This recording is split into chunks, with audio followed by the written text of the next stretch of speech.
20 ವರ್ಷಗಳ ಕಾಲ ನೀರಿನಲ್ಲೇ ಇದ್ಲು ಸಿಗಂದೂರು ಚೌಡೇಶ್ವರಿ. ಬೇಟೆಗೆ ಹೋದ ಶೇಷಪ್ಪ ನಾಯಕನಿಗೆ ಕನಸಲ್ಲಿ ಕಂಡು ಮತ್ತೆ ದೇವಸ್ಥಾನ ಕಟ್ಟಿಸ್ಕೊಳ್ತಾಳೆ ಈ ಸಿಗಂದೂರು ಚೌಡೇಶ್ವರಿ. ಚೌಡಿಯಾಗಿದ್ದ ಈ ದೇವಿ ಚೌಡೇಶ್ವರಿಯಾಗಿ ಸಿಗಂದೂರೇಶ್ವರಿಯಾಗಿ ಬದಲಾದ ಕಥೆ ಇದು. ಎಲ್ಲರಿಗೂ ನಮಸ್ಕಾರ. ವಿಚಿತ್ರ ಡೈರಿ ಯೂಟ್ಯೂಬ್ ಚಾನಲ್ಗೆ ಸ್ವಾಗತ. ನಾನು ಚಿತ್ರಾ ವೆಂಕಟೇಶ್. ಇನ್ನು ಯಾರೆಲ್ಲ ನನ್ನ ಚಾನಲ್ಗೆ ಸಬ್ಸ್ಕ್ರೈಬ್ ಮಾಡಿಲ್ಲ ಅಂದರೆ ಚಾನಲ್ನ ಸಬ್ಸ್ಕ್ರೈಬ್ ಮಾಡ್ಕೊಳ್ಳಿ. ಮೇಲೆ ಕಾಣ್ತಿರುವ ಬೆಲ್ ಐಕನ್ ಒತ್ತಿ. ಸುಮಾರು 18ನೇ ಶತಮಾನದ ಸಮಯದಲ್ಲಿ ಸಾಗರದ ಕರೂರು ಗ್ರಾಮದ ಮದನೂರಿನಲ್ಲಿ ನಡೆದ ಘಟನೆ ಇದು.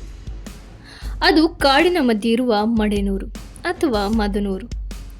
ಕಾಡಿನ ಪ್ರಾಣಿಗಳ ದಾಳಿ ಆಗಾಗ್ಗೆ ಆಗ್ತಾ ಇತ್ತು. ಜನರು ರಾತ್ರಿ ಹೊತ್ತು ಓಡಾಡಲಿಕ್ಕೆ ಇರಲಿ, ಬೆಳಗ್ಗೆ ಕೂಡ ಓಡಾಡಲಿಕ್ಕೆ ಹೆದರ್ತಾ ಇದ್ದ ಜಾಗ ಅದು. ಶೇಷಪ್ಪ ನಾಯಕ ಯುವಕರ ಮುಖಂಡ, ಚೌಡಿ ಪೂಜೆಗೆ ಎತ್ತಿದ ಕೈ. ಕಾಡಿನಲ್ಲಿದ್ದ ಪ್ರಾಣಿಗಳೆಲ್ಲ ನಾಡಿಗೆ ಬರ್ತಿದ್ದನ್ನ ನೋಡಿದ ಶೇಷಪ್ಪ ನಾಯಕ ಕಾಡಿಗೆ ಹೋಗಿ ಬೇಟೆ ಮಾಡುವ ನಿರ್ಧಾರ ಮಾಡ್ತಾನೆ. ತಾನು ಮತ್ತು ತನ್ನ ಯುವಕರ ಪಡೆಯನ್ನ ಕಟ್ಕೊಂಡು ಕಾಡಿಗೆ ಹೋಗ್ತಾನೆ. ಹೀಗೆ ಕಾಡಿನ ಮಧ್ಯೆ ಸಾಗುವ ಸಮಯದಲ್ಲಿ ಶೇಷಪ್ಪ ನಾಯಕ ದಾರಿ ತಪ್ತಾರೆ.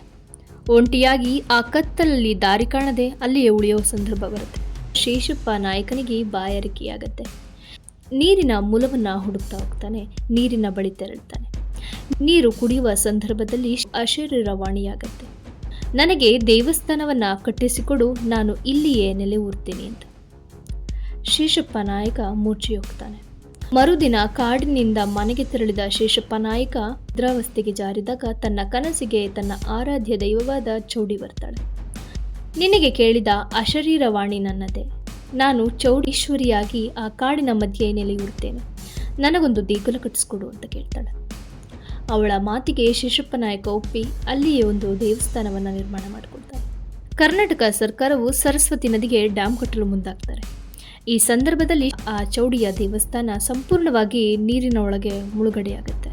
ಸತತ 20 ವರ್ಷಗಳು ಆ ಚೌಡಿಯ ಕಲ್ಲು ನೀರಿನೊಳಗೆ ಇರುತ್ತೆ.